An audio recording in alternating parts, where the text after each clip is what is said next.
Hello everyone. The purpose of this video is to save you reading 5,000 words written by Tara Bassi.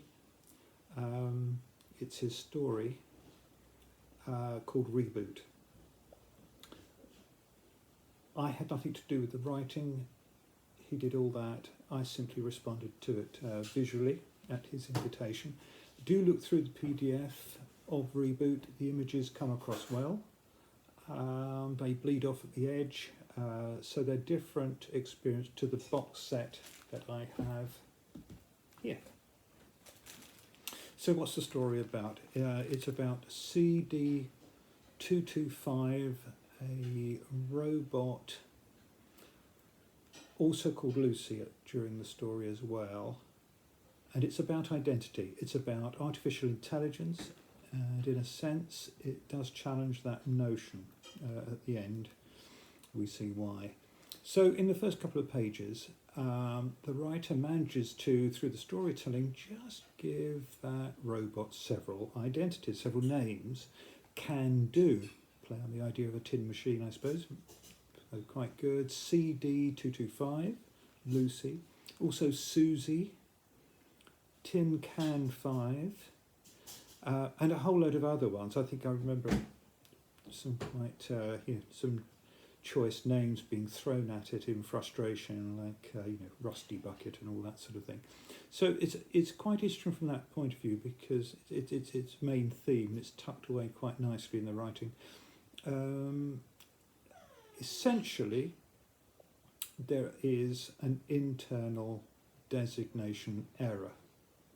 So there is a fault in the programming. So she is aware that something is not quite right. We have a sense of her consciousness arriving. We have a sense of her understanding there's an error somewhere. And she is a mining machine. She goes to asteroids, or that's what she's built for, to go to asteroids and mine for minerals. And she's sent on a job. That's the first thing. She's sent on a job, and she runs away instead, and eventually takes a hostage. With the hostage, she goes to a planet where there is obviously some facility, and the machine, CD225, believes the answers to her identity lie there. So the kidnappee is forced to pose as a professor and fails in, we think, in an attempt to gain entry to the facility. And Lucy is up to all sorts of tricks, and in fact she has got information she needs, and then turns into a very threatening kind of machine.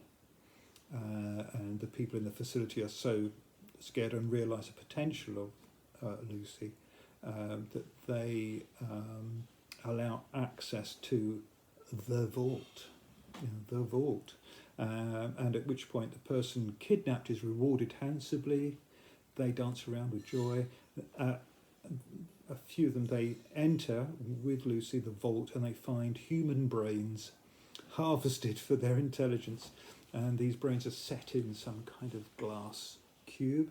And CD225 actually finds, in a sense, her own identity, because the brain of someone called Lucy is somewhere amongst all this.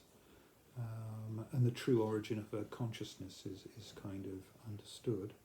And the final scene is where the robot can't take the truth and commits suicide. So if I now go to the box set, I was pretty pleased with this. The box itself looks rather plush. I rather like that. It's all acid free. Still got to do lots of finishing. However, it could be a little bit deep, so I might try and buy something a bit more appropriate, I think. And also a bit disappointing in terms of the finish. For a box like this, museum stand and all the rest of it, I don't really expect some kind of crinkle or crunch on the corner there. It's kind of okay. It'll certainly do for me to present this and some initial stuff with it. So the first thing is to show you this one. The image here would be a surprise to anyone who's gone through the story if they were interested in this, because the book is entirely black and white. It's slight touches of sort of grey colours, maybe slightly coming in, but essentially it's black and white. And so that would be a bit of a surprise. And this particular one I really like. I'm rushing, by the way, because my other video was a bit longer than I intended, and I want to make sure this isn't too long. So this one is my favourite one. Other people prefer the others really, but I rather like this one. There's something about the coolness and the colour of it, and I absolutely love having colour changes like this. The black and white one comes up later, and this is the sequence that they turn up in the story to most effect, mostly. And that is also based, don't forget, on this model which I made. This is not part of the assessment because this was part of my Unit 2. This is my 3D model. Can't see it, I'm afraid, in this lighting, so I'll try and catch the light from the window a bit.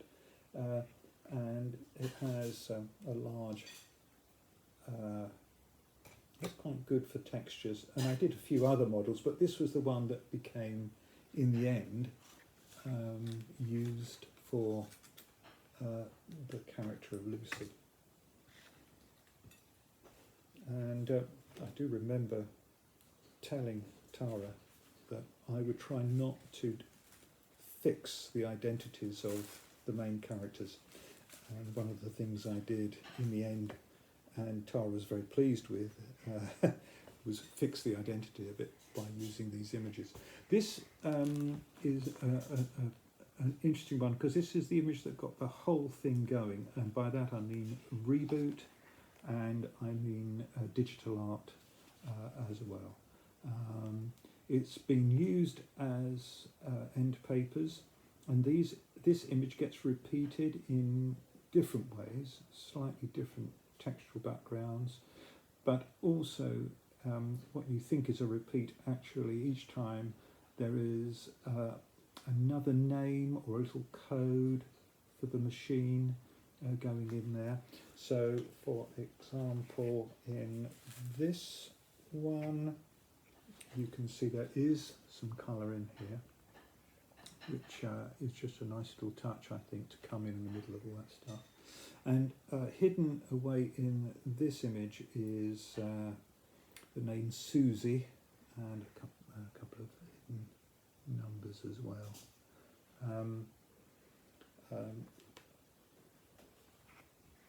And the next image is this. I do remember I mentioned internal designation error. That's the name of this particular illustration. And there are moments when the writer conveys the arrival of consciousness, or a state of being, a state of confusion. So here is a kind of suggestion on my part, using a monotype of mine with a perforated card laid on top. Then it was photographed, and then I digitally processed it as well, with all touches of hand done stuff in there. But all that got through a kind of digital package. And the idea was to sort of convey an idea of memory cells, I suppose, conduits going through, and this idea of tissue, the eye, which I use a few times, suggesting presence and consciousness or something going through. So an interesting illustration for me, because I enjoyed it so much doing it. It was frustrating. There's quite a lot of variance and playing around, as you can imagine. So this is Lucy having run away. She's now going to try and find out her identity, and she's about to go on board and kidnap somebody. And it's some sort of spaceship chamber she's in. And this was done by drawing on the package digitally, but I then also got other sort of ideas in, and some of this depth is achieved by taking a photograph of the inside of a packaging piece and underlying it, and so there is quite literally a kind of box affair behind this, which gives it a sense of perspective and depth. One of the things which I find rather nice about working with those images is not only can you bring in everyday reality from something you find in the garden or an object and give it a whole new context, but you also have the chance of seeing shading, the sense of chiaroscuro, drama, something like this kind of creeps in, and you wouldn't necessarily, I wouldn't necessarily expect to be doing that in my work these days. I was quite well trained in all that, and I did used to use it a lot many years ago. I tend not to use it now, and it may be a way forward to bring this back into the painting. This is a monotype where chiaroscuro has been introduced in the digital package. It's rather lovely to be able to try things out. So this was a monotype put into the digital package, worked over with some shading.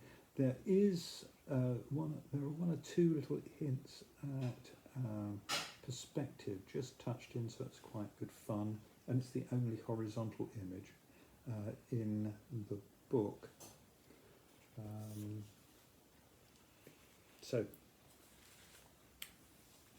And this is where Lucy, as I said, she's actually got information about this place that she feels, there's a vault, and she wants to get into that vault, and she's not being allowed to get into it. But she gets enough information to then shut down systems, confront the people at the place, and here she's turning nasty. She's looking quite terrifying. It doesn't come across on the screen so well to my eye, but maybe it'll come through. So here's a blade coming out here. There are blades like a saw, a Magimix type thing where you come around through the back.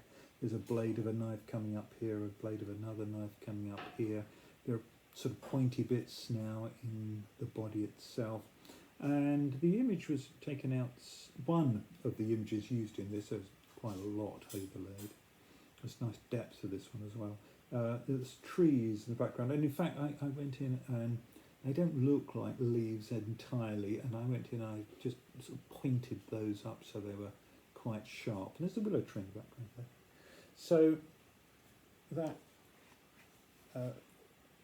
is Lucy getting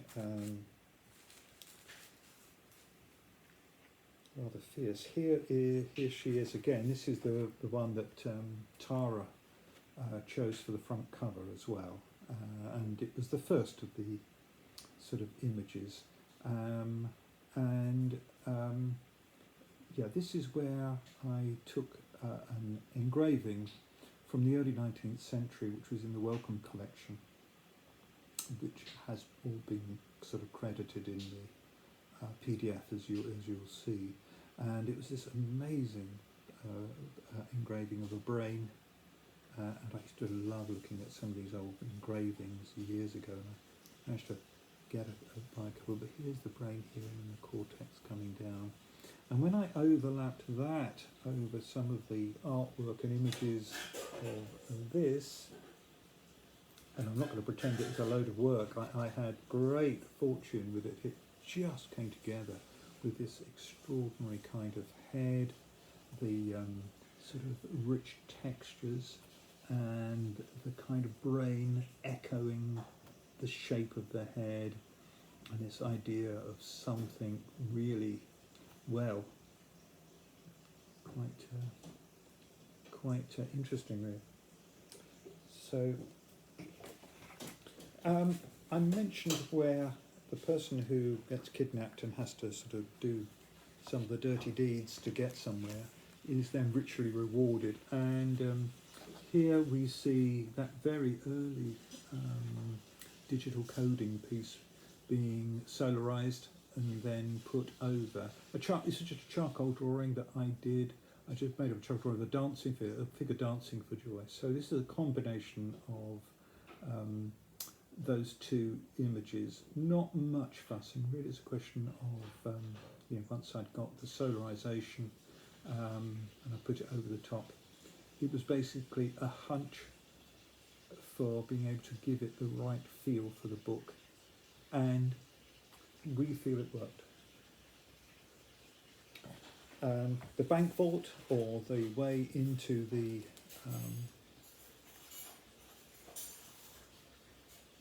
bank vault, is through this here, and you can see if you look closely, it's meant to be a bank vault where this kind of stuff gets turned and pulls out, but around the edges there are all these kind of readings of heads and skulls and goodness knows, great fun playing around. And turn it upside down, one or two other things will pop out as well. But anyway, so that's them going into the vault. How do you portray glass? It's transparent. I'm not sure. It's a thing I would like to try and do, but I had to do it, I felt. And so you can see that 19th century engraving has been flipped. I put it under glass. I tried other effects, and in the end I was able to combine them to get this idea of the brain being set into glass.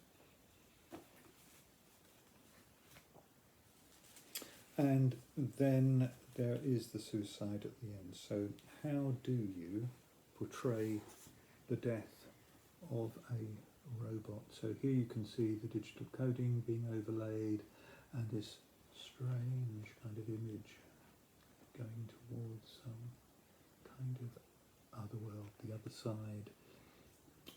In truth, it was a spore print from a mushroom, which I then worked through digitally into the other stuff. And this was entirely digital, there's nothing else going on.